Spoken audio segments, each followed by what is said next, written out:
What's up, everybody? My name's Sean Malloy, and you are into another episode of the Alpha Zone Gaming Podcast. Joining me, as always, is the man from the Emerald Isle, Mr. Ronan Fox. Hello, guys. Top of the evening, Ronan. Top and of the evening. Pride of the Grand Canyon State himself, Mr. Kent Kingsford. It's actually probably technically the top of the morning there at this point, right? And was it 11:15? What time is it there? It's 11:15, yeah. Oh, we're close. We got 45 minutes before we actually transfer into morning for Ronan, so we'll be all right. But otherwise, it's a nice afternoon here in Southern California. 80 degrees. I don't know what that is in Celsius, Ronan. I don't know. 30? I don't know. I have no idea. Close. So it's hot for you. Yeah, warm for you guys. You're like, oh my God. And then I see this morning, there's people in like hoodies and jackets. Like, it's so cold. Dude, shut up. Get out of my face, dude. No. But, all right. Anyway, boys, it's been a while since we've been back with the Alpha Zone. We've been pimping out the side project, the Retro Zone, which will be available next week, a new episode there. But we're back talking hardcore PlayStation as we started out so many moons ago. We're back talking news. On the agenda today, we're talking about Destiny 2. No shocker there, as that was the big release since taking the world by storm. We've also got Bruce Straley, head of creative director for Naughty Dog, leaving the company. We're talking hideous gaming consoles, specifically the Call of Duty World War II console that was released yesterday. We're also talking about Bethesda's big announcements on the Nintendo Indie Showcase last week, as well as some very offhanded random HD remasters coming to PlayStation 4 and other consoles at the tail end of this year. So, boys, let's get started. Before we kick off games, I want to know what's new. Ronan, fill me in on your life. What's new? So I am super sick at the moment. I'm drinking some, we call it the Irish medicine. It's whiskey and lemsip. You got to double the whiskey up, though. That's the important part. That's the key. That's how we're getting it. And it works, like we said, 60% of the time, every time. Every time it works. We just do it just to make sure. Yeah, but apart from me, my wife is now heavily pregnant with our second kid. So we watched the movie earlier on, and I mean the baby was just kicking like crazy, and it's amazing for me to see. But she was like, "I just want this thing out of me," and it's so the alien just pushing it. It's like, it's you would not believe. I'm telling you, when you see another person growing inside a human being, it brings me back to seeing Sigourney Weaver. A little bit too much, but no, she's doing well. We're doing fine. My kid Nathan, he's looking forward to a new brother or sister. Once I was told if it's a girl, he's not going to be playing any Barbie dolls on the PlayStation 4, which is fair enough. There'll be no Barbie. That's a cool stance to make. That's his biggest problem is if it's a girl, she's going to like stupid games. But yeah, he's looking forward. He's looking forward to it. So yeah, that's really the main gist that's going on in my life, and just playing some video games. Cool, man. Kent, what's new with you? I have no job currently. That's what's new with me. Since the last time we recorded the show, they eliminated my position, so I have more time for Destiny 2. That's right, buddy. And generally looking for work. That's pretty much what my day is. So I drink the official drink of sadness water. Oh, that is pretty sad. Ken, you'll get there. You always bounce back, like pretty stronger than ever. So real cool. So other than that, on my end, I'm still teaching the children's day in and day out. So it's still 8th grade science and math, which are not my forte. So I'm constantly having students correct me. They're like, Mr. M, you didn't actually do that math problem right. I'm like, English major. I don't know what I'm doing in this classroom. You're paying me for whatever reason. And so it's like, I'm like, oh, kid, just give them the mark. I'm like, you do it. Just take care of this. It's fine. Other than that, like Ronan, over the past few months, I went to Vegas last weekend to celebrate my mom's 60th birthday. So happy birthday, Mom. And I forgot how hard my mom goes in Vegas. So I'm driving back. Dude, I'm driving back last Sunday hungover. I'm like, I just got to get home to watch the football game. And then I get a FaceTime message from my mom. She's already at the pool, slamming pina coladas. I'm like, Jesus Christ, woman. I'm like, how do you do Where did this? you stay? We stayed at MGM. Okay, nice. And then my mom, for her 60th birthday, we all surprised her with a helicopter tour to the Grand Canyon. She's going to take a chopper out there, land right in the middle, walked around a little bit. It's my first time seeing it. She hasn't seen it since she was 8. So that was a pretty cool experience. Did the pilot look like he could be related to us? Yeah, I know. Yeah. No, I'm serious. Did the pilot look like he could be related to us? No, maybe. If you shave our beards, maybe. Do you know this guy? Yeah, I have a very good friend of mine who flies helicopter tours at the Grand Canyon. Yeah, his name's Oh, Ty. what's his name? What's his name? Ty Pierce. No, Yeah. this guy's name was Chuck or Charles. Oh, And I was like, of course it's Chuck, dude. It's like the most pilot name possible. Uncle It's like, Chuck. yeah, dude. It's your pilot Chuck. I'm like, oh, of course, dude. There's no question. Of course your name's Chuck. Anyway, let's get started with some games. Kent and I are talking heavy Destiny 2, so we're actually pulling that out for a separate topic. But we've also been playing some random indie stuff around the group, which is cool. So this is, again, for people who've been following us for a long time, you get a bunch of different flavors with this show. Kent, I want to start off with you. You've been playing something that's been hot on the minds of the video game culture. You're not playing PUBG, but you're playing something very similar. Tell the people. So for those that jumped into early access on Fortnite, I jumped into that. Really cool game, kind of a neat concept. They are huge PUBG fans, and I guess imitation is the sincerest form of flattery. So they brought out a battle royale mode for their game. The unique element to it, I guess, is you can build stuff. And so I think that's kind of neat in that it's kind of funny to see stuff in the world that people have constructed to get to certain places or get to gear, or people that have waited and tried to, I ran into a guy last night who literally waited in the bus because they have a bus on a parachute that flies over the map and you jump out of it. He tried to get himself dead center in the map, and he ended up about where the center of the bubble was when it was closing.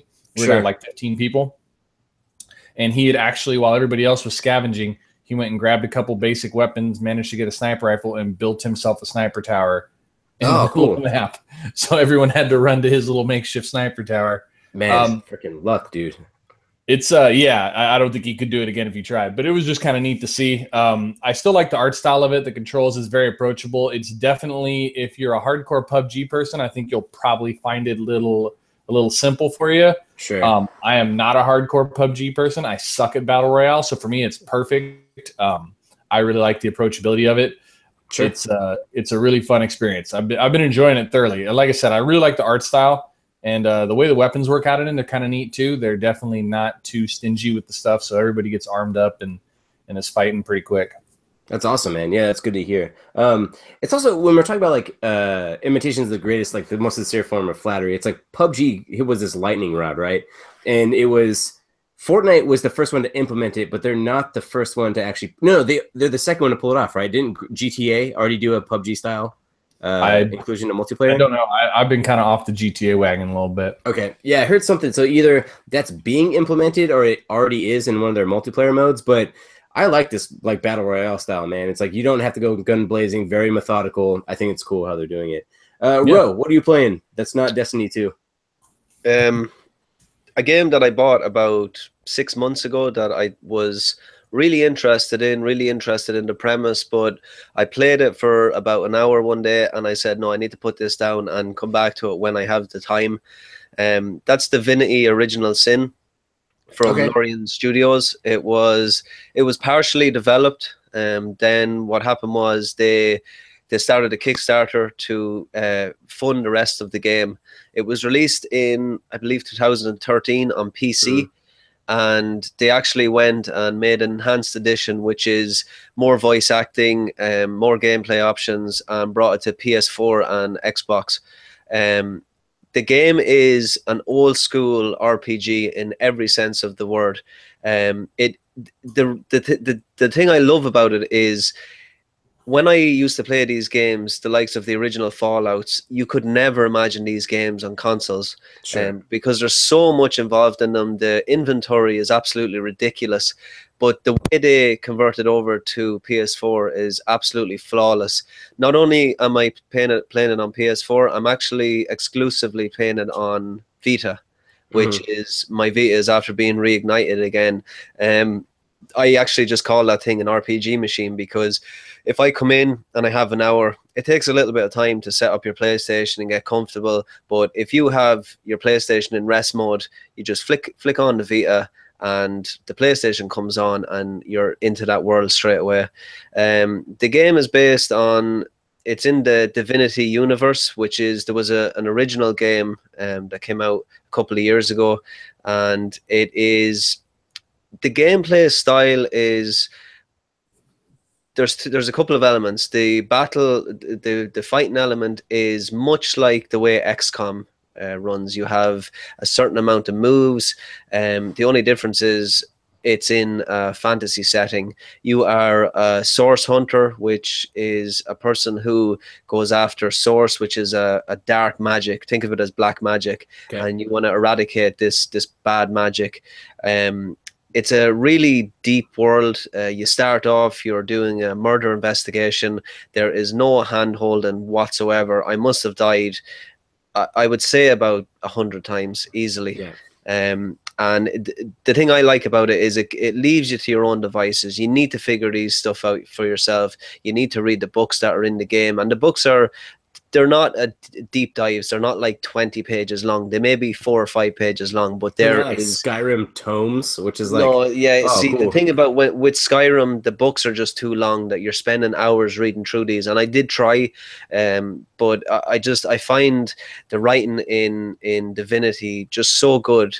I actually have one of my characters as he can talk to pets, and some of the pet characters have just the funniest dialogue in the game. Another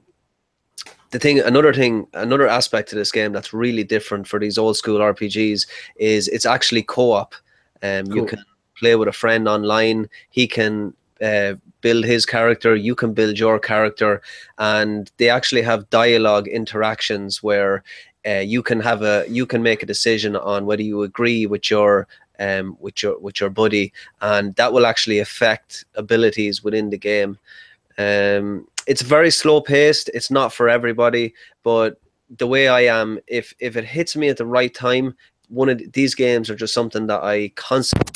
I'm looking at walkthroughs. I'm looking at other people playing it. I'm looking at how people build characters, because you start off, you build 2 characters if you're not playing co-op, and if you build 2 characters that don't mesh well together, you're just going to get slated for the first half of the game.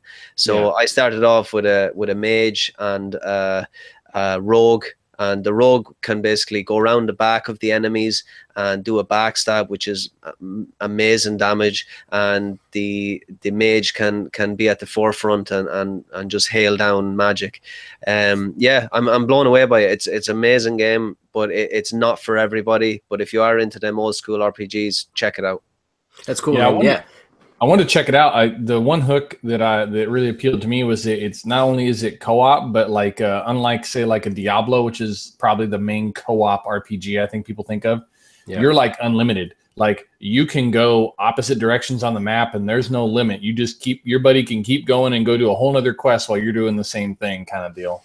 Yeah, there's a way to actually split up your group where, say, the first quest is a murder investigation, and if you want to go and check out this suspect, you can actually split up, and your friend can go and do another suspect or try and find another piece of evidence, and you can go and investigate this suspect. And then you can, obviously, through chat, you can say, okay, I'm after getting a little bit of information, and you can. This game is a lot about taking notes and trying to figure out. I mean, the murder investigation must have took me 8 hours to figure out. Yeah. And I promised myself I wouldn't look at any guides. And when I got to the end, which was pretty difficult, what happened was I actually had a pair of panties that I knew that the suspect owned these panties, and you give them to the dog.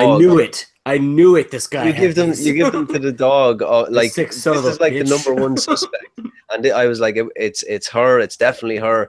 And you give the dog these panties to sniff, and he says, no, that's not my owner's scent. So again, then you go to the second suspect and you work your way down through it. It's unbelievable, like the amount of detail that's in this game, and the fact that it was a Kickstarter. I mean, it's definitely broke even, and Divinity Original Sin 2 is coming out, and people are absolutely blown away by that game from what I hear. So I'm going to stick with the first one. I'm going to play as much as I can. It is a deep dive. It's not a game that you just pick up for an hour and let it go. It's a really deep dive, but if that's what you're into, just check it out. I'm liking it. I'm blown away by it. Yeah. Yeah, what I'm playing is nothing as deep as that. Besides Destiny 2, the most recent thing I played on PlayStation was Life is Strange Before the Storm, which is the prologue that actually explores the relationship between Rachel and Chloe, two side characters in the original Life is Strange. Rachel was the one that disappeared, and you kind of had to figure out what's going on. So this is really meeting Chloe for the first time and really like figuring out like her backstory, what makes her tick, that made her this like aforementioned like real like a brat in the main game. It's like people weren't connecting to her because she had poorly written dialogue. People wrote her off. She was complaining a lot, but now you're actually getting this backstory of why she is the way she is. Episode 1's finished. It's fine. It's like it's what I wish Telltale's engine would run as, where it's the adventure based with a little bit of action mixed up, but dialogue choices. But their engine just runs great, and that's what I want to see like from Telltale. I want them to go full 3D. Incorporate like 3D characters and 3D like art within it, so everything like flows smoothly. The art's great. The two things I really do want to mention about this game is the first one is you're at one point in the main episode you come across like a table of your friends, and they give you an option to play Dungeons and Dragons. Like there's no way to other explain it. It's Dungeons and Dragons without the license, and you literally can sit there and play an entire dungeon from that game with your three friends. And so the way they've incorporated D&D into this game is pretty flawless, and it's like one of the coolest moments, like I thought, in the first episode. So the episode itself is probably like 2 hours long, but you incorporate a full D&D run with it. It expands it to like 4 hours, and you're actually getting your money's worth per episode. And the other thing is they have this really weird mechanic that if you're with a character, there's this argue system where you're arguing back and forth with someone to try to get the upper hand, and you're paying attention to dialogue choices to make sure they match correctly, so you're actually getting one up on the character. Something I've never seen before, which is super clever. So hats off to Square Enix for finding that one. So yeah, that's what I'm playing. I mean, we're news heavy for the show, so I'm gonna get right into it, boys, and then we'll wrap it up with Destiny 2 before we move on to the random question at the end. I want to fire through news really fast. First up, Bruce Straley has left Naughty Dog after confirming on Twitter, after he took a long vacation after Uncharted 4. I don't have the actual the message in front of me, but paraphrasing, he took time off from the studio. He realized his passions were pulling him elsewhere. He's going to be a Naughty Dog member for life, which is great. And I really wish Bruce all the best in his next endeavor. He's given us games as the creative director, such as The Last of Us, Uncharted 2, Uncharted 4, Jak 2, and Jak 3. So yeah, I just want to wish him the best. Do you guys have a favorite like Bruce Straley moment like in his past? No, I mean, I can't think of a specific one. I did kind of want to point out maybe for people that in the gaming industry, I think people tend to get wrapped up in sort of the gaming side of the industry. And this is definitely very much a common thing that happens in business is somebody high level at a company goes somewhere. And sort of reading in between the lines in the language, it sounds like, honestly, he either had a disagreement with management about kind of direction, or, you know, they're probably not, him and Neil were probably not going to get to work on, because for those that have been following them, they've been trying to jump into doing something that's not sequelitis. So they had talked about wanting to shelve Last of Us 2 and do something new. And then with Amy Hennig's departure, they got pushed into doing Uncharted 4 as well. Yeah. And so I would suspect probably, if I was going to venture a guess, and that's all it is a guess because I don't know him personally, but just having seen this happen at other corporations, the wording and the way it happened, the timing seems to indicate to me that they weren't going to get the nod on the individual project they wanted to do. And so he's going to take off and do it on its own, which is really exciting, frankly. The idea of somebody with his skill set out there making indie games just thrills me to no end, you know? Yeah, sounds awesome. Yeah, just shout out to just the whole The Last of Us is one of my favorite games of all time, and anyone connected to that game is going to go on to do great things, regardless whether it's within the company of Naughty Dog or on its own. I think it's a brave move. But it's a move that I think he's gonna see the other end of, and he's gonna come out the better of, and we're all gonna be talking about his game in a year or two time, or whatever length it takes. Yeah, definitely. Like I have like two things I want to talk about with Bruce Straley really quick. Is if anyone is watching and you haven't read the book yet by Jason Schreier of Kotaku called Blood, Sweat, and Pixels that recently came out, he what he does is like every chapter in this book is talking about a game's development process. And you read the chapter about Uncharted 4 and how Neil and Bruce really were thrust into the Uncharted 4 development process and how they were actually planning to do something different, put into the whole sequelization that you said, Kent. So I 100% agree with you. That doesn't make me shy away from the fact that they were under tremendous pressure and they delivered my favorite Uncharted game. So hats off to them for pulling that off in an impossible situation. And also one of my favorite like Bruce Straley moments was I was in the audience for the E3 where the first gameplay demo of Uncharted 4 happened, where he's like running through the forest and it's they're walking outside the door to like see the marketplace for the first time, and they walk outside and everything, the game stops working. He's just standing there with a DualShock in his hands, and they actually turn that moment into a trophy in Uncharted 4 where you go in there and you don't touch the controller for 30 seconds and a bronze trophy pops. And so it's those like type of like anecdotal experiences that make me like really appreciate him. But again, like we've said, someone with the experience and like the skills of Bruce Straley is, I can't wait to see what he does next. And my dream for him is put together a super, super small team, 5 or 6 people, work on something intimate, give us something special, because the best moments from Uncharted 2 and Uncharted 4 were those emotional like ticks, as well as The Last of Us. That's his writing style. That's his creative influence. So hats off to Bruce Straley, and wishing you the best in whatever comes next. On a completely like 180 from that, yesterday, PlayStation announced the Call of Duty World War II Camouflage Green PlayStation 4. Ken Ronan, what the fuck is that? It appears to be shitty old woodland and a giant sticker on top of a green console. God. It's kind of like, it's one of those things where it's like, are we gonna shit on Sony for this? But in the same vein, I don't think it's just this console. We kind of talked about it a little bit offline, but it's this habit of really lazy exclusive consoles. You look at like the Scorpio edition of the Xbox One X. You look at the Minecraft edition of the Xbox One. You look at the even the Advanced Warfare edition, which I don't like Advanced Warfare, and I have an Xbox One. I'm not a huge proselytizer for it. I barely turn the thing on because I personally feel like their software lineup's been a little soft. But their exclusives are killer. The controllers and sort of the way they theme them. And Sony has given us stuff that looks like they got stickers on it. You look at the Battlefront one. You look at this one. I forgot about that Darth Vader one until you mentioned it, man. So yeah. And the latest Destiny Pro edition doesn't even have like the Guardian etching like the old Destiny 1 edition had. It's just a white console. And so I feel like they've kind of been really slacking. There's an area where they've been slipping. Everything that they've done as a custom console this year doesn't look like a custom console. It looks like either just a color, or it looks like a skin you could buy offline. You could really outdo a lot of their custom consoles with a skin, Yeah, 100% agree with you. I think it was the Darth Vader one was bad. The Call of Duty Black Ops 3 one was worse, where like it had the 3 panels across the top, the bright orange. The only one that it's come out in the last the only one that's come out in like the last like 3 years I've really liked is when Metal Gear 5 came out. But it was only available in Europe. That crimson red and then the gloss black.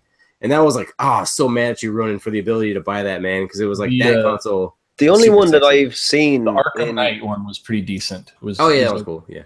Yeah, the Arkham Knight one was okay as well. But the only one that I actually seen out in the wild that somebody actually had was the Uncharted 4 custom console. That's the only one that I've seen in somebody's house. Now, whether it's a case that do these things sell that well, is that the reason why they don't put a lot of effort into them? I don't know, but I don't think that's a good enough excuse for this lazy Google Images, slap it on. I mean, you can go online and get yourself a vinyl that looks 100 times better than what some of these. I was really hopeful too, because they started out this generation so strong on that with that 20th anniversary edition, which is probably one of my favorite custom consoles ever made by anybody. Just such a sweet. Dude. Yeah. That thing's my baby. They've gone way downhill from there, Yeah. Still in its plastic wrapping in Sean's house. Oh no, dude! I actually like used it for a long time, and now it's now when I got the PS4 Pro, I actually took it to the side and put it on a shelf, and so I have it on a shelf, and then the controller right there next to it as looking like a package. Yeah, so that's more like a mantelpiece now, which in essence, like the guts, or I mean, like the shell is like what's the sexiest. But you guys are 100% right. Like the ability to buy stickers now, or just to hire somebody to go in and like finally like paint like any type of console you have. Like for me, on a PS4 Pro, I found like an exact sizing sticker of like the rainbow color PlayStation logo, and I put that right on the top of the PS4 Pro, so it like pops a little bit. But I don't think there's any more excuse than like having these second party relationships or third party relationships that Sony has, and they're like, oh, we should just put out a bundle. It's like, all right, so what are the things we have like third party relationships? We have the Battlefront one. All right, shitty Darth Vader, that's fine. Call of Duty, we've had now 2 of them, that's fine. And those are really like Destiny. Okay, there's the white one, the old PS4, that was sexy. This new one, it's whatever. So these third party relationships, like you guys said it, like I don't know if they're increasing sales, but it's more like this obligatory, oh, we've got an exclusive like deal, we got to put out a console. Like, come on, like don't do that. I just know in 3 months that's going to be the discounted console when you go to any store, and not just like the plain jet black, which is, take that as you will, but that's going to be the one that's like on clearance. I can always just imagine someone Googling camouflage and just downloading the first one, slap that on the console, let's go. I mean, the Darth Vader one was unforgivable. Battlefront is about a game that is nothing to do with Darth Vader. Yeah, realistically, it's just like let's put the biggest icon on the front of the console, and people are going to buy it, and people did buy it, but it was lazy as hell. Yeah, see, what's funny is when you look, the one thing that came out with like this green console I thought was hilarious is the second I saw it, I posted it to like our behind the scenes group chat, and we just like started ripping on jokes. It's like, guys, I can only see the controller. And then Ronan has his like camouflage. I was like, where'd Ronan's head go? Kent puts on his like strap. It's like, where's Kent's like middle section? It's gone. It's like the jokes are too easy. So when like the rest of like the gaming industry just starts ripping on this thing, I'm like, okay, that's a problem that everyone's just gonna make fun of it. So just do something better. Like, come on, just I want better. Moving on. The color. Green color. I like the OD green color. They could have done that and done like a really cool bomber girl on it. Oh yeah, boom, done, you know. Yeah, I'd be down for that. Moving on from there, since the last time we've done the show, more information has come out with from Crystal Dynamics' Marvel's Avengers project. 2 job listings has actually confirmed that the game's going to be in third person and have a multiplayer component that's similar to a Destiny or a Division. I wanted to throw this out there to you guys. Like, third person seems like a no-brainer to me, but when you throw in this multiplayer component, like, how are you guys actually seeing this work in a Marvel like universe? Are we creating our own characters, or are we picking one to run the gamut with friends? I hope it's not going to build your own character. I really hope it's not. I think the interest for people is to play the characters. I think that's why Marvel Heroes and DC Universe Online sort of missed the mark for me personally, and for a lot of friends that I had that were comic fans. Sure. You know, it's people want to be the characters. They don't want to be a close approximation of their own amalgamation. I could see maybe if they divested the online of the main story, so you played all the characters you went through the main story, and then the online was just you created your own hero and they did their own story. Yeah, maybe. Yeah. But yeah, I suspect it's probably going to play out. I know they're flagging Destiny because it's popular, but it's going to play out probably like the Division. Yeah. Whatever. What do you think about this one? When I seen it, you have to take it with a pinch of salt. It says there's a multiplayer aspect. We don't know whether it's going to be, a single player campaign with this multiplayer attached to it. A lot of people were saying it could be like a tower defense thing where you're the good side, the other team are the bad side, you're fighting against each other, something to do with that. Like it's actually a difficult one to predict what's going to happen with that game.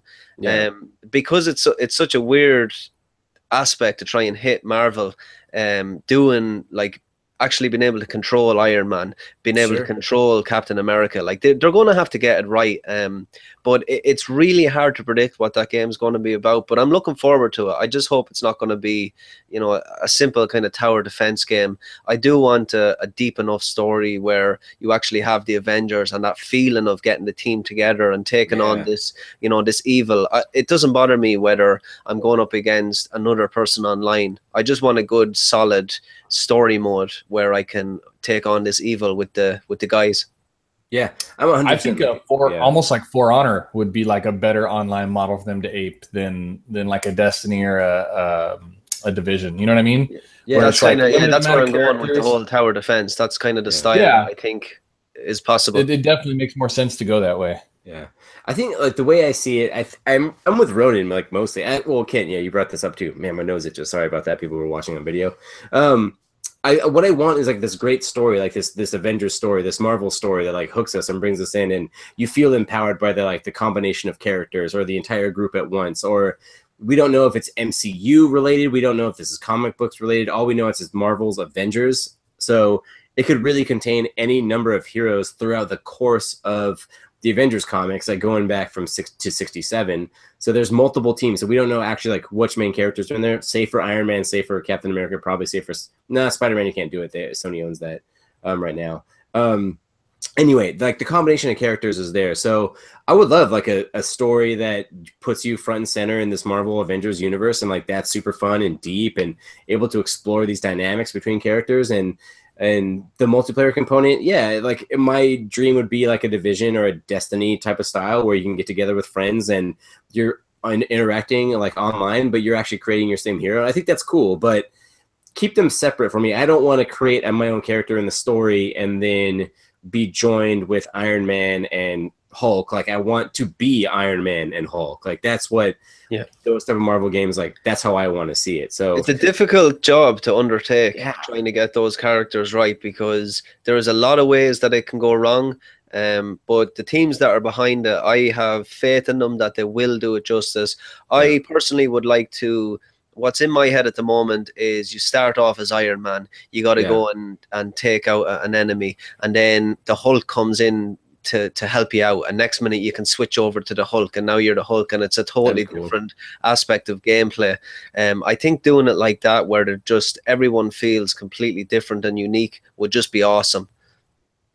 I'm 100% with you. That would be very cool. That way you're getting kind of a taste of everything within the campaign, and then throw a multiplayer then on top of that has people continuing to play long after the single player mode.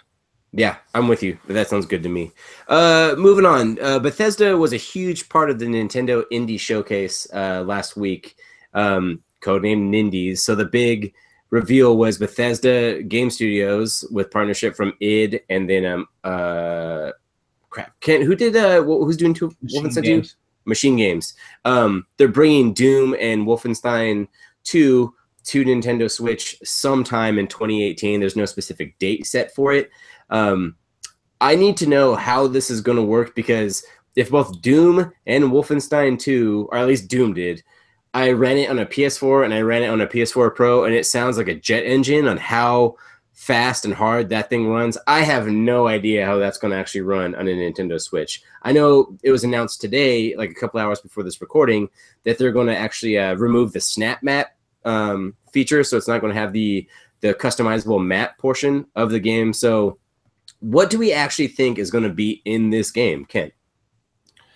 I think that there's actually a possibility that it could perform fairly well. I don't think it's going to look like the PC version in any way, shape, or form. I don't think it's going to look like the PS4 version in any way, shape, or form. Doom, I think you have a pretty good chance of it looking decent, though. If you pull out the snap map, if they're a little creative about how they do the texturing and some of the stuff, I think the ability to run that game is there. It's going to suck the battery down like a mother. Oh, man, yeah. But there's no, the Switch, if for people who haven't played it, is actually capable of rendering pretty good quality graphics. I think it'll do okay. I don't think it'll be a full version. But what I do think is kind of neat about it is the ability to take that game portable, Yeah. Yeah, I think they're, my opinion is, like, I think they're absolutely going to gut this game. And what I mean with that is I think the multiplayer components are going to be vastly shrunk down. You're already losing snap map. You're going to have to redo every single texture. That thing is going to be a chore to running at the 60 frames like it does on PS4, Xbox One, and PC. I wouldn't be surprised if they totally scrapped multiplayer, to be honest with you, and just did a campaign to reduce price. Yeah, that's how when it was announced, that's my first thing. I'm like, oh, they're doing the campaign. They're saying they're doing the entire game. I need to see it before I believe it, but I know how that game runs. That game runs buttery smooth at 60 frames. If you can cut that frame rate in half at 30, and you actually like not like smudge some of the graphical fidelity of it. Maybe you can get it to run, but hats off for them to putting it on Switch, but it's not going to be the same game as it is on PS4, Xbox One, and PC. It's like, it just can't happen. The Switch, like the technical aspect just isn't there for it to run. Ro, would you be interested in playing Doom, something like this, like portable, or is this more like a home experience for you? Well, like I said, I love playing my Vita. I love being able to go somewhere, and if I do have time to wait around just to take it out, and it's perfect. But I have a kind of a different aspect on the Switch. I think the Switch was underestimated in development. I don't think that they expected to get so much attention and so many of these games being developed for them. Now, maybe there was a little bit of a drop back in power because they underestimated the amount of publishers that wanted games on the system. But it makes me happy that Nintendo are actually, they're really pushing this thing, and they seem to be doing everything right for a change. Yeah. They're not just making something that's completely different. The Switch seems to be, a console for gamers. I mean, like we said before, you're not a big fan of Zelda, but Zelda's hit home for a lot of people. Don't even say that Z word around me, bro. But here's another thing about Nintendo, and I was never a huge fan, not a huge fan, but just because I never grew up with a Nintendo. But the new Metroid game is after coming out for that thing, and people are loving that. And I think it's great that people get the whole these games coming back. Nintendo games coming back, and they actually being good. I don't know. I'm so pushed to get a Nintendo Switch. I really am, just for the simple fact that I like the products coming out for it, and I like the support it's getting. I think the one thing that the reason why Vita failed, is failing, is because there just wasn't enough support for that system with top games. They tried it with a couple of games that failed. I think Borderlands 2 came to it. It didn't run particularly well. But I think the thing ran so bad. I remember when I rebought the Vita, the slim version, and it came with Borderlands 2. I was like, oh, cool, Borderlands 2. After I was playing Borderlands 2 on a console with an ex-girlfriend, fired it up on Vita, and I deleted it. I was like, nope, this is not the same game. It's not even close. Yeah, see, and that's the thing. It's kind of a power problem, but will the Switch have the same problem when these games are going to start being, taken down in spec? Are they going to run like crap? I mean, if they don't look as good, but they run smooth, I think that's good enough. I really do. Even if it's just a single player experience that you can experience that on the go, or if you are just someone that exclusively owns a Switch and you can get your hands on these games that you may never be able to play if you didn't have it. I don't know. I have my hats off to Nintendo. They really seem to be doing good with this system, and yeah, it makes me happy. And I'm definitely in the market to buy one. Yeah, I think it's a system that sells almost more on the power of the hardware. To me, it feels like their decisions are almost 50-50. It's like one step forward, one step back. Yeah. The chat, the lack of virtual console, the decision to really make it as underpowered as it is, I think at a time when other consoles are hedging up in power, was a bad idea. But it's definitely selling really well, and I think to bring big name titles to it, I question the intelligence of trying to push like Wolfenstein 2, which is a game that's the hype around it is based on how good it looks and how interesting the story looks and how great the last one ran for the console it was on. I feel like, the strength in Nintendo is probably to lean more into making that an open platform for some of the smaller projects, some of the smaller gets. But I mean, Bethesda is nothing if not willing to put out a game with a lot of glitches in it. So I mean, I'm of two minds. I'm excited. I'm excited to see. I'm excited to see third-party support for the console, and I think that'll be good. But I really, kind of like you, Sean, I really question what they're going to put on it.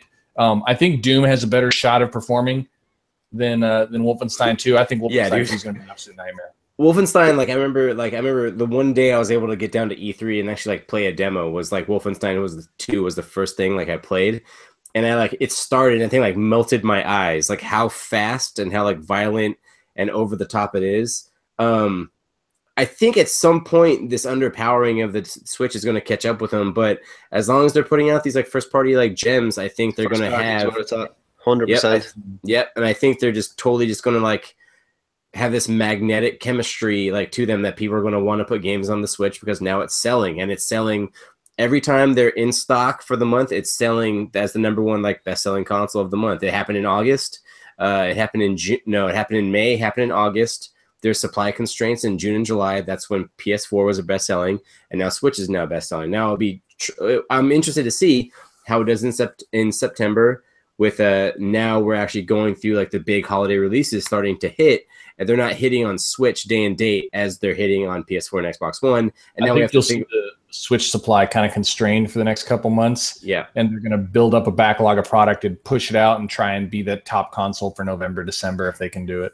Yeah, and I'm telling you, like if you don't have a Switch right now, one of the best deals I saw was that the Mario bundle for Super Mario Odyssey for that Switch, where they come with that the Mario Red Joy-Con, the game, and then a decent enough carrying case for I think it was like $359. I was like, that's pretty good for a holiday bundle, which is fine. Yeah, and I think we've discussed on the show before as like we've dogged Nintendo from time to time, but the video game world is better when Nintendo's good, and now Nintendo's good, so that's what we can all like be thankful for. So real quick before we move on to Destiny, because we're running out of time here. I want to talk Destiny like hardcore. So HD Remasters announced Okami HD, the Zelda-like featuring the badass wolf from Capcom. That's coming out in December. LA Noire from Rockstar Games and was it Bondi Studios, the one in Australia? That's coming out in November for PS4 and Xbox One. And then Dragon's Crown. Kent, was it officially announced, or is that like the hardcore rumor that's going to be happening at TGS this weekend? No, I believe it was officially announced that it's coming to PS4. Cool. So I heard a rumor that what was the last one before Dragon's Crown? LA Noire. LA Noire. I heard a rumor LA Noire may be coming to Switch as well. Oh, that's pretty cool. Yeah, that'd be really good. I'm like, so with these coming out, I've never played Okami when it was on PS2 and GameCube, and I think those are the only two it came on, or no, Wii.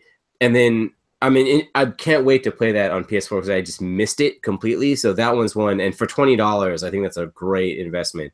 LA Noire, it'll be a rental for me, and it'll be a rental because I don't know if I can own that game for like a full retail price again.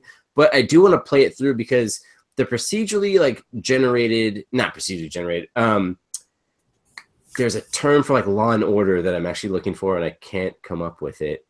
Anyway, the cases that you're solving in that game were super interesting for me, and the mechanics of like looking at the eyes and the body movements of people you're interviewing was really, really inventive, and I liked doing it. And I like for people who don't know, like I'm a really big history nerd, and 1940s Los Angeles is probably one of my favorite like time frames and locations. So driving around in 1940s LA in those type of like police cars are like super fun for me. So this is just one that's going to hit home for me, but I can't wait to like go back and play through it. And then Dragon's Crown, Ronan, Ken and I have played Dragon's Crown. You have not played Dragon's Crown. No, and I want to play Dragon's Crown so much.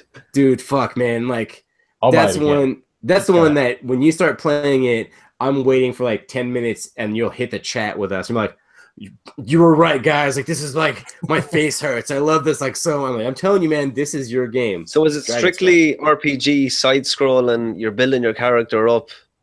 It's RPG side scroller, and it's not just your character. You have it's like a team of characters, and so you can rotate. Right? Rogue, magician, yeah, the usual warrior, dwarf, magician, warrior. The interesting one they did was the warrior is a woman. Yep. And she is really, the characters are all beautifully hand drawn, and I think it's like one of those things that is going to look amazing in 1080. I'm stoked for it. I'll buy it again. Is there a story behind it, or is it just level after level? Oh no, there's story. No, there's definitely story to it. Yeah, it's good. Yeah, Ronan, when you start playing that, Ken, did they announce a date for that one? I haven't seen yet. I haven't checked that article. I don't know. We can move on to the next topic. I'll see if I can find one. All right, Google that really quick. So really quick, next topic is the big topic. Destiny 2 came out last week. News surrounding Destiny 2 at the beginning was rocky regarding shaders and how that system works. But people are playing it like insane. Bungie reported over the weekend that 1.2 million players concurrently were playing it at one time. That's larger than anything on PC right now, and that's larger than anything on consoles right now. So regarding Destiny 2, it is a runaway hit. That interesting part is in the UK, as reported to their equivalent of the NPD, Destiny 2 is only selling at 58% the rate that Destiny 1 sold. So it fell off like a pretty significant cliff, which is, I don't know if it's sequelitis, if it's people understanding that this is like more Destiny like 1.5 rather than Destiny 2 or any sort of a negative hype around it. But right now I can tell you, if I turn on the PlayStation and I look at my friends list, 90 to 95% of all players are on Destiny 2. And that's my personal friends. That's friends I've made through the podcast, through IGN, through Kind of Funny, through GameSpot, through Kotaku, like no matter what, like the editors and gaming people that I have on my friends list, they're all playing Destiny. And people who don't usually play this type of game are playing Destiny too. This hook is in people. And even though I think the game is good, which I will elaborate later, it's got its hooks in me. Like I woke up this morning and I was 45 minutes like until I had to get ready for work. I'm like, oh, I can run 2 strikes. Like it's in me again. And I just feel like super dirty for it being in me. I'm just like, oh my God, dude, it got me. I couldn't believe it got me. But something I do want to mention that's really, really special about Destiny 2 is they appreciate their player base. When you start up Destiny 2, it tells you the adventures that you've gone on, and it's tracked these players. Who you went on them with, yeah. Yeah, and who you went on them with. And so you're seeing these huge like etchings across your screen, and it tells you who you succeeded in like achieving this with. I saw like an ex-girlfriend of mine. I'm like, I haven't thought about her for months, but we played Destiny 2 together. That was our thing. So I sent her an email. I'm like, you know what? Thanks for playing Destiny with me. Like I'm seeing this. It reminds me of like these good times. And she sent an email back and it's fine. It's cordial. And then I'm seeing like people who I ran the raid with. And then I realized they're like, oh yeah, I broke up with that girlfriend when, what was the last piece of DLC you called, Carrot? The last with the Iron Lords. What is that? Iron Lords are the last Taken King. Yeah, Taken King. And I realized I'm like, oh yeah, that depressed me when the Taken King came out because I just recently broke up with that girlfriend. But Kent Kingsford's got my back, and so when I finished that, it was like you ran it with Squirp. I'm like, oh yeah, fuck yeah, we did. We ran that together. And so like seeing those cool movements and just like seeing like those boxes checked, like this is an experience that you had with people more so than it's important as a game. So that is super special. Yeah, it is super awesome. So, Kent, I want to know your impressions. We've got about 10 to 15 minutes left in the show. Let's have it, man. I want to know what you think about Destiny. Real quick on the Dragon's Crown thing. Atlas leaked their own announcement, and they're going to announce it at TGS. So that's why we know for sure. Well done, Atlas. Classic Atlas. As far as Destiny 2, man, I don't even know. 10, 15 minutes will cover it. I think the reason that people are so excited about it, like you said, is the community. That it's to run with people again. But in that appreciation for that community, you can feel that more in everything you do in this game. 100%. Than you could in the entirety of Destiny 1. They really went out of their way to make an excellent story. If you're a person who's not a big online person, I don't know if this is the game for you. If you want to experience the story and do a lot of solo stuff, there is so much more of that for people. 100%. Just little stuff like you don't even think about, how you got so fatigued on the first Destiny. But all the strikes that you play in the strike playlist, you had to run through in the story. I didn't run through, I don't think, but one strike in the story, the entire story. Yeah, to interrupt you real quick, Kent. Like the one thing that I was waiting for my buddy Adam, who I've been like mainly playing with, was he like took 2 days off of work to just like play Destiny 2. And so like I'm approaching the end of the campaign and I kind of feel it. I'm like, when the hell did the strikes come in? Because that was such an integral part of Destiny 1's story. And they're like, oh, they don't unlock until you hit level 17 and you get to this one part of the story beat. And then the strike playlist unlocks. I'm like, fucking brilliant that you're not constantly just going back and you're playing story missions again and again and again and again. It's like strikes are completely separate. Great move by them. Yeah. The adventures too. Sort of the ability to have this thing that sits between like a patrol and a story mission. It's like additional story beats that you can go flesh out if you want. Yeah. The loot generation, way better. I know people are upset about the shaders. I don't think that's that big of a deal. I don't think so either. I've got more shaders than I know what to do with already. Dude, I think like right now I looked at like my shader count. I think I have like 84, like 84 quantity, and I think there's like 19 types. And I'm like, no, I like this carbon fiber look with like yellow highlights. I'm like, that's my jam. So it's like, as long as I stockpile that, that's what every character looks like for me, or every piece of gear. Those adventures that you're talking about, it's so smart. It's like, so Ro, when you figure out, when you start playing, you get like those maps like you had in Destiny 1, like a map opens up and you can see like where your story goes next. And the public events are way more often, so you can actually be participating on the in map, stuff. and they give you timers. Plus, the map areas are huge. Like the smallest map in the game is the size of the Dreadnought, I think. Yeah, and then you get like these mini missions where like they're kind of like the patrols from Destiny 1, but they're kind of, it starts with collect something and then you go fight a boss and then you do a story beat and then you fight another boss, and it's like these mini missions in between other missions. And then when you're finished with them, you can go back to main characters, try them again at a higher level to try to make them more difficult, increases the loot payout. Like all this stuff is just like stacking. That's like, you don't need a full squad to play Destiny 2, which I'm trying to tell people. It's like, you can honestly have a great time solo. And there's most of the time where I'm playing early in the morning or late at night and no one's there to play with me. I'm like, cool, I can just start churning out character stuff. And so it's like easy, piece of cake. If you're playing late at night, I guarantee you I'm on there. Yeah, well, this weekend will be one, man, because it's like I still have to like finish up some of the story with another character. So if you're on, but I can't drop in, we gotta do it.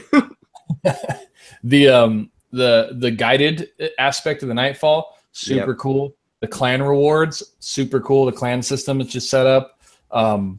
Just a lot of stuff that really kind of got felt neglected or tacked on in the last game is really well fleshed out.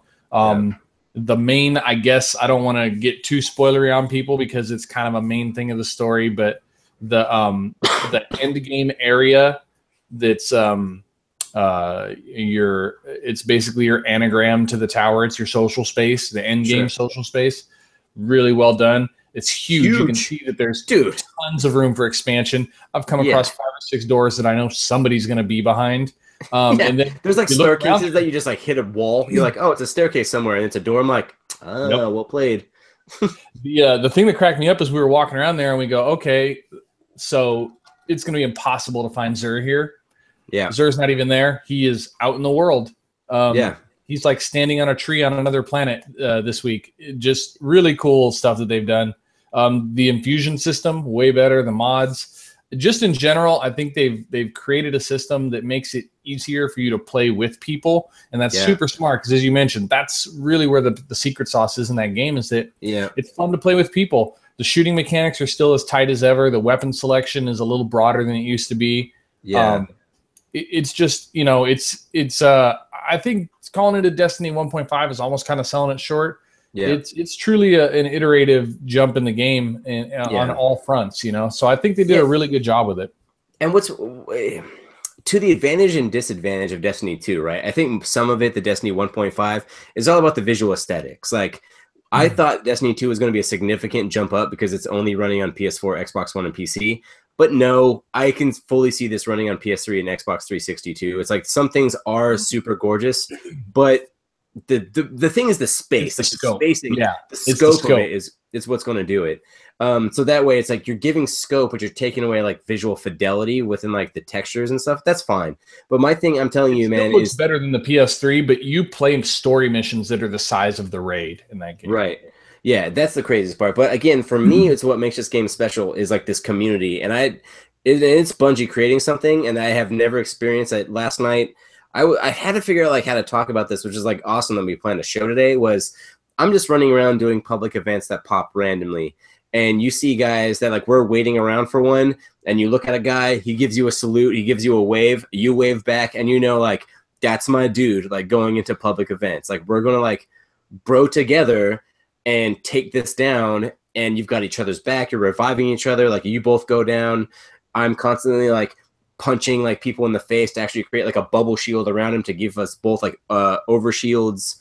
And it's just like the community like involvement, man. It's like it's just so incredibly special that if you play with friends, that's awesome. But if you play with completely different like strangers, you create this camaraderie where it's like Destiny player, and it, and that's the part where I think it's so special about Destiny 2. And I was kind of like dogging it on last weekend because I just didn't scratch the surface. I just barely scratched the surface, and this week was like really like put time into Destiny 2. I'm like, well done, man. This is well put together. This is really good. Yeah. Ronan, you're the one who's not playing it. You had questions for us. We have answers. So Kent feels like the story is better. The problem with me with the original Destiny is the story took a backseat totally. The terms that were used, the buzzwords like dreadnought and wizard and all this kind of stuff that just I didn't really have much interest. It didn't really feel very creative to me. The world, the lore is not very deep. I mean, is there creatures from different planets or different universes? They didn't give it to you. That's the problem. That's the biggest issue with the first game is the lore in that. There's an 1.5-hour video if you want to catch up on the lore, and it's an 1.5 hour of cutscenes and navigation and stuff that they basically took all the gameplay out and mashed it into a story for you. And so there's a ton of lore there, and it kind of shocked me too because I didn't read all the Grimoire cards. I read a lot of them, but it was just a stupid system.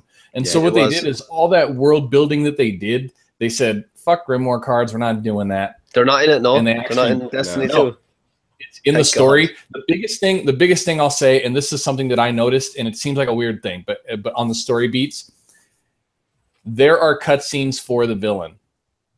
Okay. The villain is developed as his own character. What he's doing is separate from what you're doing. You're seeing his side of the story that your guardian and the people there aren't knowing what's going along. They've fleshed out. Cade 6 was the only character in the first one that's fully fleshed out. So Nathan Fillion for you running the Nathan Fillion. Was he only fleshed out because he was kind of attached to in base Destiny, and people were like, he is literally the only good thing about base Destiny. No, let's give everything to Nathan Fillion. He wasn't even Nathan Fillion in base Destiny, I don't think. I thought they brought Nathan Fillion on in a DLC. No, he was there. The Taken King. He ended up being a fleshed out character, right? Because they pulled him into the Taken King and tried to put some characterization into that game. It's really more like it plays more like just the Taken King than the rest of Destiny. And so tell me this: Clyde 6 was the kind of smarmy, funny hunter guy. He was a robot or whatever he was. Yeah. Is there like 20 other characters that are the exact same as this dude in Destiny 2? No. What they've done is they've taken the existing characters that were there, and you kind of had indications of what their personality was like, and they're fleshing them out more. And so they're actually turning them into 3-dimensional people instead of just caricatures. The only other character that kind of reminds me of Cade 6, ironically, is someone that he interacts with, who I think is actually, to me, the funnest character because of the way she sort of quips in the background is Failsafe. And so one of these big colony ships that we sent out from Earth way back in the lore crashed on this what's a centaur, which is basically a giant stop. Story beats. This is story beats. It ain't gonna spoil too much for you. Come across it. Anyways, there's an AI on there. And the AI is fucking hilarious. Yeah, there's an AI that interacts with Nathan Fillion. That interaction is pretty good. The reason why I want to jump into Destiny 2, and before it was released, I just said no. I had enough of Destiny 1, and this is why I think it is special, regardless of whether you like the story or whether you play it for the loot. It's got that community that just. There's an excitement in the gaming industry when there's a Destiny game out. When somebody goes onto stage and announces something new for, say, Destiny 1, the crowd just goes wild. And the exact same thing is after happening with Destiny 2. I can't listen to a podcast without people, Kent's getting excited about talking about Destiny 2. Sean, you seem to be kind of on the edge about how you feel about it, but you're still putting, 60 hours, 70 hours into this game. I don't know. I don't know how much time I'm going to, because I do think there are huge problems with Destiny 2, and it's not the gameplay and it's not the community. I still think it's totally bullshit that you're only dealing with the same 4 types of enemies the entire game as Destiny 1. They literally didn't bring in a new enemy type. I also think it's super dumb that the main villain is one of those species from the first game. Gaul, dude. He's just one of the turtle. Probably the worst of the species in the original game for me, anyway. I think that's why they did that, because they wanted to flesh that out. Because you definitely get a lot more of a feel for what the Cabal are about out of the story. Yeah, and it's just all story stuff for me. Because now I realize, as I'm getting older, and I really do want super strong narrative in my games. The narrative is infinitely stronger than Destiny 1, but it's not as strong as It's not hard to be stronger than Destiny 1. Yeah, dude. Yeah. I mean, regardless whether you're talking about the Taken King or base Destiny, the narrative isn't strong in Destiny 1. Yeah. It gets better as it goes, but it was never like amazing or blown away. Like there was a couple of nice set pieces, which I'm sure Destiny 2 has. It's hit the level of a competent shooter campaign now. Whereas before it was really lacking. It could go toe-to-toe with any shooter campaign out there. Yeah, I'll give it to him. Specifically, I saw it being compared to like the most recent 343 Halos. I'm like, oh, instantly better than any of those. Like if you put Destiny 2's missions just one by one by one by one, like they do in a Halo style where there's no open world exploration, I'd stack it against any Halo. I'd stack it against most recent Call of Duties. Like it all works. Like there's like really cool set pieces within the campaign. And that's not my problem. My problem is just like you had the opportunity, we had 3 years to do something greatly different with the story. And it's just kind of samey. It's like same enemy types, which is fine. Like, but I just would want something more. And I think that's one of the big knocks when people are trying the story. We've only really got a third of the game sitting in front of us right now. Oh, totally. Yeah. And it's, you know, hint, hint, wink, wink. Like once the game, like you get to the end game, you kind of get a feel of like what's going on for like the next DLC drop. I'm like, cool, there's opportunities to expand. And so, yeah, what I feel about Destiny 2 right now is like just what I have in front of me. I do hope they expand it because once you push different things on me, I'm going to want to come back. I'm like, oh, how's this guy going to handle? Or how's this going to handle? So there's still some sameness, but I think what they're doing with Destiny 2 is great. I can't wait to get playing on Fridays. The best game on remote play on Vita, Destiny 1, without a doubt. It's the best first-person shooter on Vita. 100%, man. Like, I can only imagine. The one thing they've kind of fixed that I think was my biggest complaint with Destiny 1, and it's not as bad with Destiny 2, is Destiny 1 wanted to be homework every night. Yep. And Destiny 2 has, I think they backed off of the gas on that quite a bit. And so I think people kind of struggle with it because I think some people want that. They want it to be homework every night. And I just don't think that's realistic in this day and age. The gaming is a totally different place than it was in Destiny 1. And so Destiny 2 is a little easier. Like I find myself where me and KG, who's been on the show before, is my main guy I run Destiny with. In fact, that's how him and I know each other. We started playing Destiny 1 together, saluting each other and shit on public events. Tight. But him and I used to take 3 or 4 nights a week to bang out everything you could do. We were like hardcore grinders on that.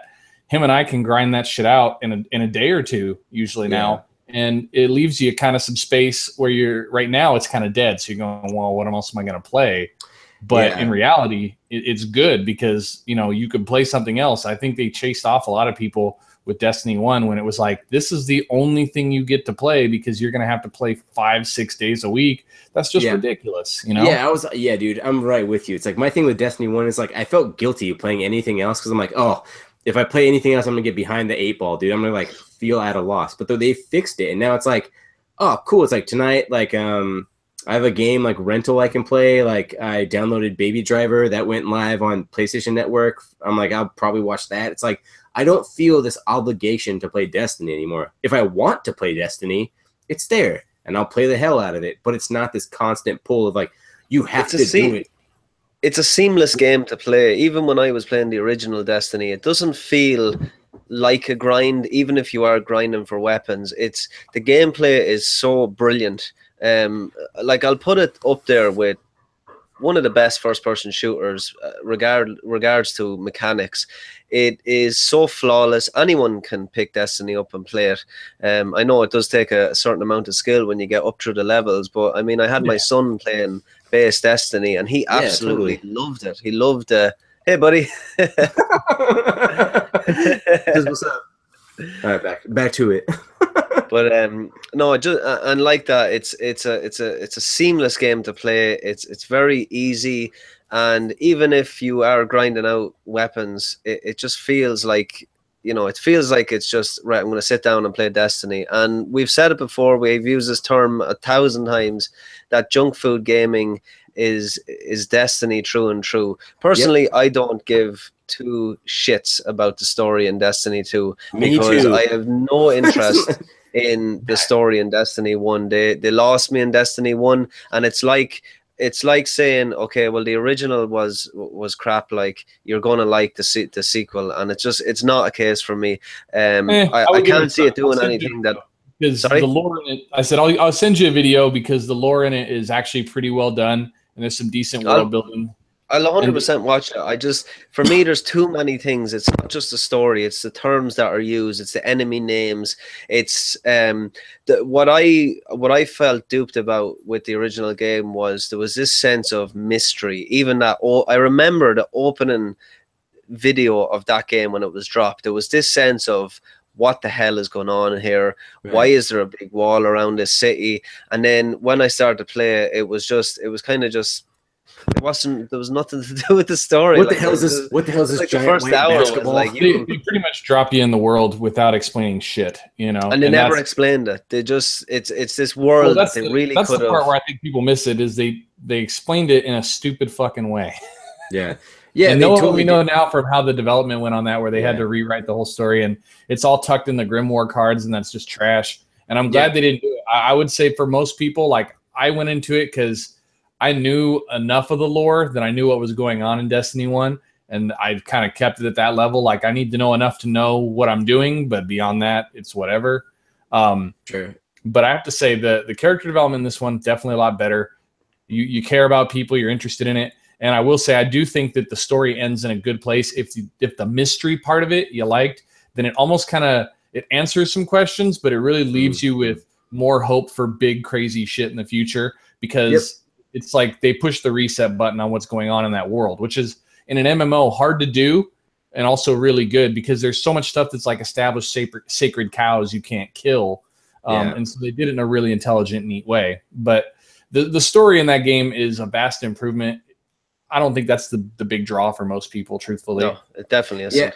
Yeah, it's just a way to save the criticism. Yeah, before we move on, I can tell you 100%. It's like I still don't care about the story about Destiny. I play it because the gameplay is solid, the community is great, and it's like it's just fun. It's a joy to play. Junk food gaming at its finest. Like I finished the story, I had no emotional uptick or downtick whatsoever. I'm like, cool, that's fine. I thought the last boss was like pretty dumb. I'm like, okay, I can see exactly like what you're doing. It's very like televised of like how things are going to happen, like the sequence of events. I'm like, cool, you play through it, feels good. Afterwards, I'm like, oh, it's the same thing as Destiny 1. Endgame content is so much better than any story mode. I'm like, cool, it's over. So now I can get to the game. I just want to leave it on a kind of a positive note with Destiny 2. The fact that it is doing so well. You brought up something earlier on where you have that list of you played it with your ex-girlfriend and that reminded you of your ex-girlfriend. Ken turned around and said you met KG there. KG has been on the show before. Shout out to him. Shout out. It boils down to just having these experience with friends and, you know, having these memorable moments, regardless whether there's a story there if you want to go and discover. It's about having fun, and that's why I think Destiny is special, is the social aspect, true and true. Yeah. Oh, yeah. Yeah, 100%. Absolutely. Yeah, and so with that, it's like, so Alpha Zone is giving Destiny 2 a thumbs up on my end. 2 thumbs up. I'll give you 2 thumbs up. So possible 4 out of 6 thumbs so far. Ronan has yet to play, so if Ronan plays, gets a 2 thumbs up, you'll get 6 out of 6 thumbs. That's a fun scoring system. I will say this for anybody who's on the fence listening, Ronan too. If you're gonna buy Destiny, you need to come to peace with the fact that you got to buy the $99 version. You do. And, I want to say this. I want to say this because I got to warn people. Yeah. If you don't buy that full version, you're buying half a game, and the next DLC that comes out will leave you in the dust, and you'll be pissed. So if you're not ready for that, you should just avoid it altogether. That's the God's honest truth. There's someone who loves that game. If you're not buying the $99 version, a buddy called me and he was like, "Hey, dude, I see you've been playing that a lot. What do you think? Is it a good place to jump in?" Nope, it's a terrible place to jump in. Okay, can I just buy the base game and see how it feels? Nope, because you're going to end up having to buy this DLC and you're going to spend a lot of money. And he's like, "Why do you like this game?" I go, "I enjoy and play the hell out of it. I made my peace with that. It's an MMO. You're going to have to buy all the DLC packs if you want to stay up on it. At least they give you the option to buy them in a chunk as opposed to most MMOs. But it's an MMO. Don't confuse yourself. It's a $99 game." Yeah, totally. Yeah, I totally get that. See, but I completely disagree with you. I think if you're coming in, 100%. Like if you're coming in Destiny 2, you pay the $60, you see if you like it. If you play it, you like it, you're fine, cool, in and out. Now you have the option to pay the extra money for is it discounted if you buy the $99 one? It is, right? Yeah, surely. Yeah, surely it's discounted. So for me, it's like I was so on the fence of Destiny 2, and I only bought the $60 one. So I think you dip your toe into it and see if you want you to now expand it, you'll pay more money. I totally get Ken's point of view on this one, but I'm like, whereas Destiny 1, I'm like, fuck, dude, all in. $200 version, let's do it. Like, whoa. I don't know if I want the $200 version. I'm like, whoa, Malloy, like you got to calm down a little bit over here. So I'm like, all right, $60 one. And then I liked it, so then I bought the expansion like on top of it, just the season pass, whatever. I forget what it's called, which is fine. So yeah, like, no, you have a valid point. Whether you buy it all at once or whether you buy it as a game and a season pass, but just make peace with the fact that if you want the whole game, the season pass is a must buy. It's a must. Yeah. Yeah. If you like it, you're going to spend the extra money. So Kent's angle, you like it, you're super happy. You're not paying $25, $30 if you extra want for the DLC. Go buy Destiny 1. Go buy Destiny 1. Yeah, never fuck with it. You can get it for dirt cheap right now. Yeah, dirt cheap. Yeah. Go run through that, and if the gameplay appeals to you, then absolutely go for it. Or if you get a chance to play it with somebody else, play it on someone else's console, go for it. Box it. Yeah. Test it out however you want, because I think whether you buy it as a lump or you buy it, like Sean said, pieced out, you got to accept the fact that it's an MMO. You're buying all of it. Yeah, 100%. You got to look at the amount of hours you're going to put into that thing compared to what you're going to spend on it. I mean, $99 for a game that people have put 1,000 hours into is not bad. I put 700 hours into it personally. Yeah, I looked at my stats the other day. I did 420. It's like right around 420. Jesus Christ, 420 with Destiny 1, but this one I'm like, dude, I'm not even gonna get close to that on Destiny 2. There's too much good stuff like coming out this fall to keep playing for me. But speaking of good stuff, IGN is final topic of the day. IGN's running a countdown of the top 100 moments of gaming. I want to throw that out to the boys. What are 2 or 3 of your favorite moments of gaming? We can do round robin on this one. My favorite moment of gaming, number 1, is sitting at home and watching my mom beat Tetris and see the top of the Russian, like the castle, like what's it? The Kremlin, like pop off and fly into the sky. That's my first one. I remember that happening. I'm like, what? This is a puzzle game. Why is there a rocket ship? But yeah, that's my first one. You want to go, Ken?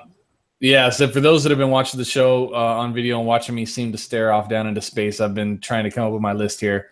I think for me, a big one, an older one, is the first time that you approach a Colossus in Shadow of Colossus. That's a good one. Nice. That was a big moment in gaming where you just go, oh shit, because God of War kind of tried that, and they did their version of it, but it's like, not really real. It's a lot of trickery to do that, which props to them. But yeah, the first time you approach a Colossus in Shadow of Colossus, it's a different world. Yeah, great choice. That's a good one. Ronan, what's your choice for first one? My first choice is fighting the end in Metal Gear Solid Snake Eater. That's a good one. That it just blew me away because the original Metal Gear Solid had you fighting, not the original Metal Gear Solid on PS1 had you fighting against Sniper Wolf. Sniper Wolf, yeah. When it's down that long corridor, and I thought nothing would come close to that sniper battle. But the end, I mean, there's so many ways you can kill him, and it was just the way my experience played out. I actually seen the glare off his scope, and I was able to take him out after about, I'd say I was 15 minutes looking for him in this forest. Amazing, just amazing moment. One that'll just stick with me forever. Yeah, a second one for me is Uncharted 4. It's when you're up in the attic in Uncharted 4 and you're seeing like all the adventures of Nathan Drake and like how far that character has come.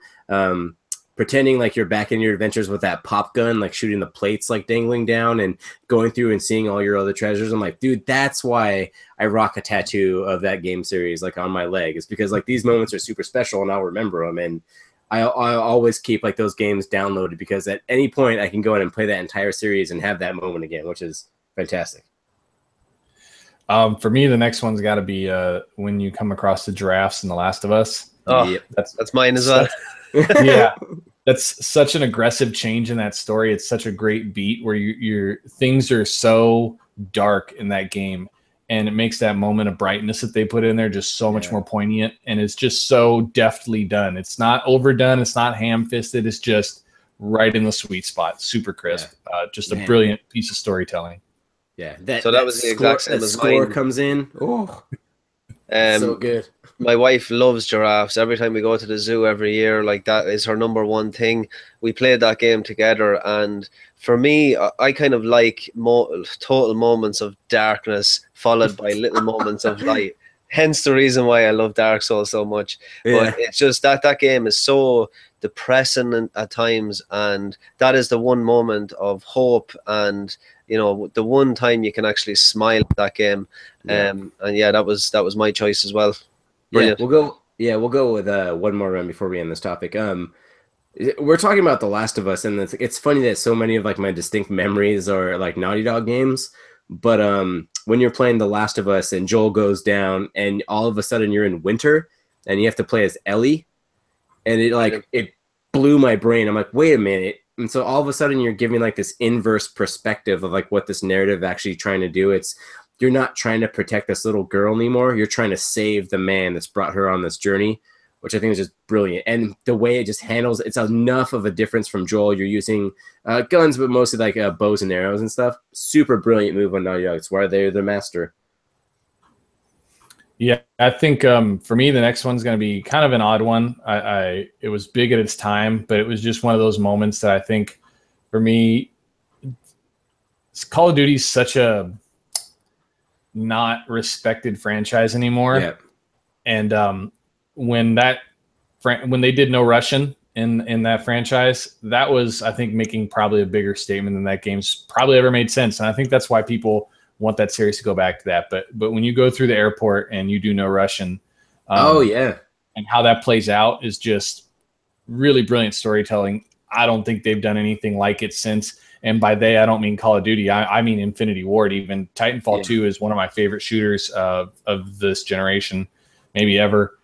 And it doesn't come close to that, and its story beats anywhere. It's just one of those poignant things, Yeah, dude. With Call of Duty, I thought you were going to go with a nuke explosion off of 4, which is like a respectable like note because, dude, that thing blows up, and you still think you're going to make it for some reason, then you fucking die. I'm like, wait a minute. I'm like, hold on. But, bro, what's your last one? My last one is actually a war game as well. It is Medal of Honor Frontline. When you're storming the beach, yes, It was just one of those moments where I played over and over again, and it felt different every time. And it was brought out at a time where it just blew my mind. I mean, it was like being in Save a Private Ryan.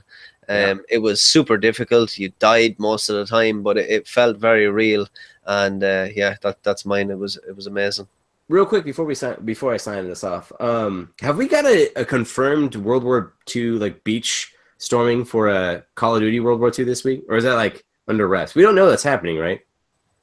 You know what? I haven't tracked that game at all, man. I think they would be fools not to do that. But 100% stupid move. They don't let me storm that beach again. Like, you put my ass back on that beach. I want to see it. But real quick, okay, boys, we did it. Another episode, Alpha Zone Gaming podcast in the books. Ronan, like always, tell the fine people where they can meet you. Or not Twitter, meet you, contact you. Meet you, I guess. You can meet me if you want down the pub for a few beers or a whiskey. Catch us over on the Twitter page at the AlphaCast.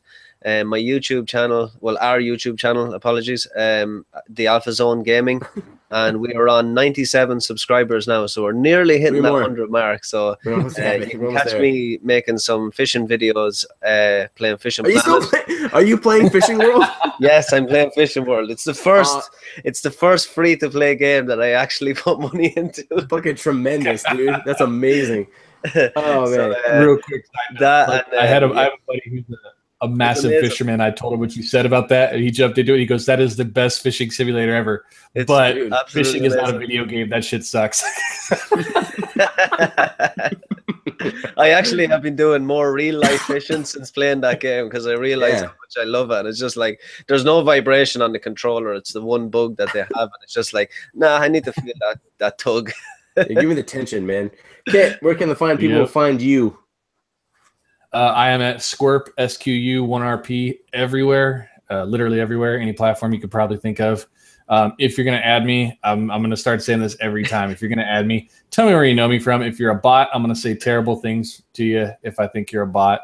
Ken, did we not get the same message off the bot? Did we not get the same message? Yeah. if you want to play Destiny, let me know that too. Yeah. And then I want to pimp out real quick a clan that brought me in, which is another podcast here in the States, but a lot of really great guys. Fathers of the Grind. They have their clan on Destiny, and you get a lot of advantages from doing that. So if you guys want to try and jump into that, let me know. They're more than welcome to come on here if they want to jump on for maybe the next show and talk Destiny. Yeah, I'll talk to him, see what I can do. Cool, man. Yeah, for me, if we're pimping Destiny clans real quick, I was the Kind of Funny best friends, so the official Kind of Funny clan. They invited me in, so I'm rolling with big old Greg Miller and Andy Cortez and Andrea Renee from What's Good Games, rolling in their clan. So they're always fun to play with. Super good group of people that haven't let fame get to their heads. Still super gamers. Appreciate that. If anyone wants to reach me on PSN, I'm Adonai, Adonai. Again, like Ronan and Kent, tell me where you are, or what you are, or who you are, and not just be like, love you long time, 69-420. I'm like, wait a minute, I don't think that's a real thing. Let me know, but otherwise, find me on Twitter at Sean_P_Malloy. Again, the Instagram page. Kent and I are pimping out our Destiny characters every chance we get. We're like, damn, we look good. So keep it going. That's real fun. Yeah, that's fun. Also, I need to pimp out our other show, the Retro Zone Gaming Podcast. We record that next week with retro gamer Ireland himself, Nisha O'Hare. He's actually up for a blog award. Yeah, he's up for a blog award. So that is super cool. So we have a very special guest actually coming on next week. We won't announce anything just yet, but the Instagram will have all in the coming days. There you go. So everybody pay attention to the Instagram page. We're recording Retro Zone next week. Stay tuned for that. Again, for the boys, Kent and Ronan, I am your host, Sean Malloy, for the Alpha Zone Gaming Podcast, and we are out.